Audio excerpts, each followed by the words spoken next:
Hello and a very warm welcome to my YouTube this evening.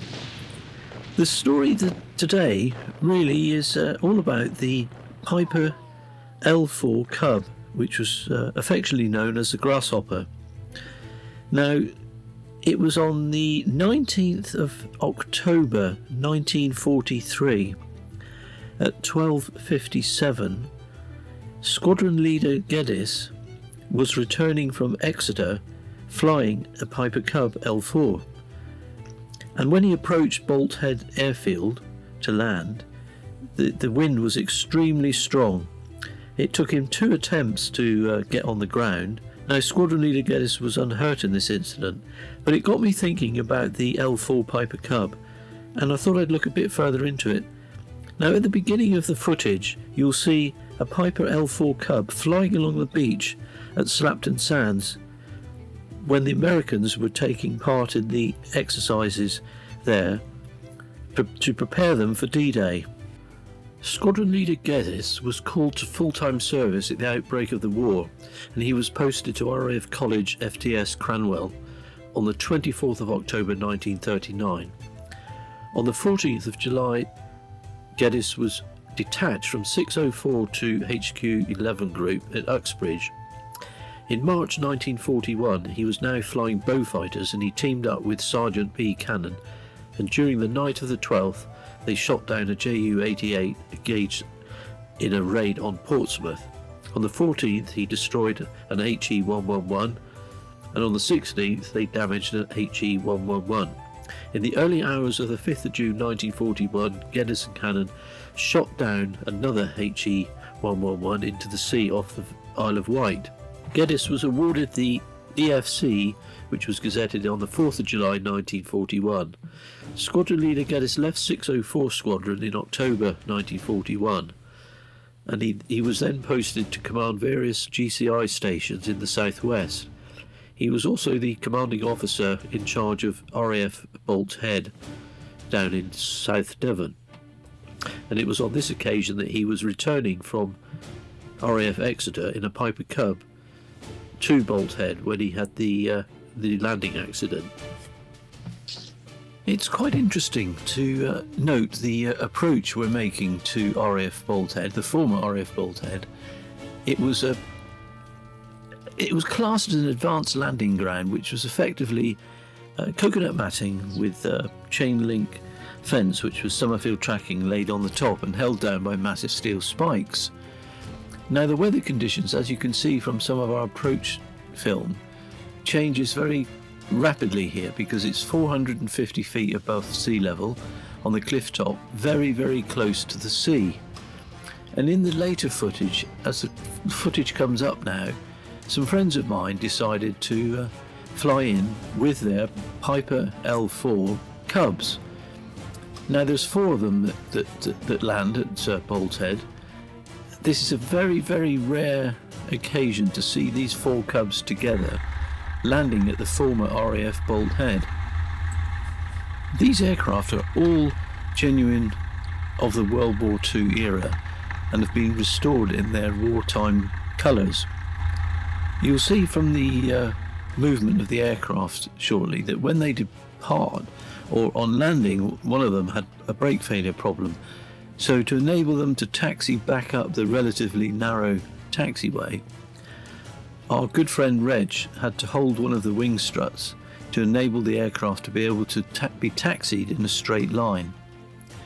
I hope you enjoy looking at these very, very rare vintage aircraft, because they made the flight here in very, very not the best of conditions, and they came to welcome Reg and celebrate one of his many birthdays. And Reg lives locally. He also flies a warbird, which is actually an L3. It's an Aronca L3. Also, they were nicknamed the Grasshoppers. I thought it'd be interesting to take a look at some of the variations that the Piper L4 Cub was put to. And there was a one Charles Carpenter, or as he was nicknamed, Bazooka Charlie. That's how he's now remembered. He served as an army air pilot in the Second World War, tasked with locating enemy positions from the air for artillery bombardment. Aircraft like Carpenter's unarmed L4 Grasshopper were perfect for low-level speed reconnaissance, but Bazooka Charlie aspired to do more than that, more than spot enemy tanks. He wanted to destroy them himself. The Army's L4 Grasshopper, which is more commonly known by its civilian make, the Piper J3 Cub, was an American design out of the Piper aircraft firm that first went into production in 1938. Its simple strut-brace monoplane design made the aircraft extremely manageable at that sort of low loitering speeds needed for reconnaissance or military liaison aircraft. The Cub was also well suited for that role. The American military would eventually order more than 5,400 of the newly dubbed L4 Grasshoppers for the fight. But the Grasshopper's performance and capabilities left a lot to be desired compared to some of the more legendary World War II planes like the aerobatic Spitfire, the powerful P-51 Mustang, or the far-reaching B-29 Superfortress. This little aircraft had room for one pilot and one passenger, and was almost identical to the civilian market Cub, with the exception of plexiglass skylights and rear windows for improved visibility in combat environments. With just the pilot on board, the Grasshopper would top out at 85 miles an hour, had a surface ceiling of a mere 12,000 feet, and could remain airborne for around 3 hours. It was also capable of flying very slowly with a stall speed of just 38 miles per hour. It was ideally suited not just for reconnaissance patrols, but for artillery spotting duties. Of course, with a trained observer on board carrying a 25-pound radio, the aircraft was often stuck operating while exceeding its intended weight parameters, but the plucky Grasshopper proved capable for its role, even if it wasn't quite the war machine other aircraft of the day had become. Now, Charles Carpenter signed up to serve in 1942, shortly after the United States entered the war. He was assigned the role of Grasshopper pilot and became an artillery spotter for the 4th Armoured Division of General George Patton's 3rd Army. Initially, the job was fairly safe. German troops rarely fired upon these small unarmed scout aircraft for fear of giving away their position, which gave Carpenter a great deal of latitude when it came to performing his duties. As the war stretched on, however, Carpenter began to grow weary of his artillery spotter role. He began looking for ways to play a more active role in fighting back. Charles Carpenter was inspired by stories that he'd heard from other unarmed scout aircraft. So Major Charles Carpenter decided to follow suit, strapping not one, but 6 M1A1 bazookas to the wing struts of his Grasshopper. Aided by an ordnance tech and a crew chief, the bazookas were wired into the cockpit of the airplane and could be fired by flipping switches either individually or all at once. Each bazooka could fire a single rocket-propelled anti-tank grenade that would penetrate as much as 3 inches of armour plating. That was enough to take out a tank if you hit it in the right place, but would be practically useless against the Nazi armour when it engaged head-on. One of Charles Carpenter's first attacks came quickly. He eliminated a German armoured car before upgrading some of his bazookas to the more capable M9 platform, which could fire M6A3 high-explosive anti-tank rounds. He needed to go after bigger prey. Soon the Germans began to realise that that crazy Grasshopper that was scouting him was just as capable of destroying vehicles as the artillery he guided, prompting them to fire on him at any time when he appeared in the sky.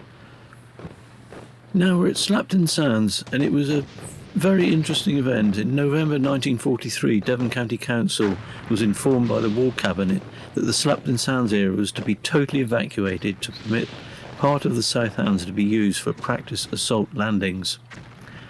This was one of the most traumatic episodes in the area's history, involving the clearance of 30,000 acres and 3,000 men, women and children who were evacuated at the end of 1943, taking their belongings, livestock, pets and in many cases farm equipment with them. These local people, some of whom had never left their homes and villages, had just 6 weeks to pack up and move away. Many had friends and relatives nearby who accommodated them. Farmers doubled up their land and some moved away from the area. They made way for 15,000 US troops, who over the following months engaged in a battle exercise often involving live ammunition. I thought in closing I'd include some footage as we were near Slapton Sands, and our flight started at Slapton Sands. And Slapton Sands was used by the United States Army to secretly practice the Normandy landings from April the 22nd to the 30th, 1944. It was an unspoiled beach in front of a shallow lagoon and similar to Utah Beach in Normandy. The people in the nearby villages were evacuated on the 27th of April. Troops were brought in, ships from Plymouth and Brixham, and transferred to landing craft to get onto the beach. And as they moved up the beach, 300 died in a bombardment using live shells. This was designed to make them exercise more realistically, but should have finished before the troops moved in. On the 28th, 9 German E-boats out of Cherbourg evaded Allied patrols and detected the next wave of ships in Lyme Bay and attacked with torpedoes. This brief action, known as the Battle of Lyme Bay, resulted in 198 US Navy dead and missing and 441 US Army dead and missing. Far more men died during the rehearsal than at Utah Beach itself. After our flight along Slapton Sands and taking a look at the Allied exercises that were going on there in early 1944, I thought we'd just go back to Major Charles Carpenter and his Piper L4 Cub and just have a look at some of the concluding episodes that have happened towards the end of the Second World War. These exploits soon earned Bazooka Charlie yet another nickname, the Mad Major. Although Carpenter had been inspired by other pilots who had armed their aircraft, his wild successes at fighting armoured vehicles inspired other artillery scouts and reconnaissance pilots to follow suit. But according to press coverage at the time, the other pilots found that diving their frail aircraft into the hail of German small arms fire was extremely unhealthy, and as a result most returned to the less dangerous observation roles. Whether you knew him as Bazooka Charlie, the Mad Major, or just Major Carpenter, the man tended to live up to his larger-than-life reputation. At one point he destroyed a German column advancing towards Allied troops, and instead of flying off back to base, he chose to land his aircraft in a nearby field and to scout out the damage that he'd wrought on this column.